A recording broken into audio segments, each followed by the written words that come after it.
Desember 2024 ini pemerintah Kota Palembang. Wakil Wali Kota Palembang Prima Salam mulai melakukan tugasnya di pemerintahan setelah resmi dilantik pekan lalu.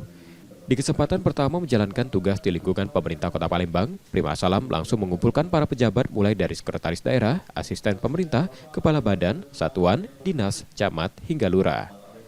Dalam kesempatan ini, Wakil Wali Kota Palembang Prima Salam yang bertugas sebagai pelaksana tugas Wali Kota Palembang mengajak pejabat di Kota Palembang untuk menyatukan visi dan misinya.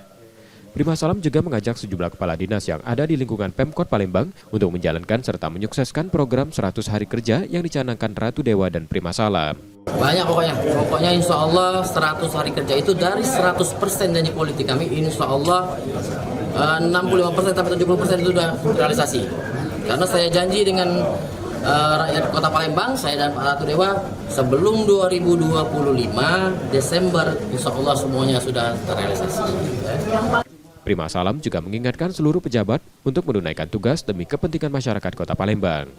Nur Muhammad, Kompas TV, Palembang, Sumatera Selatan.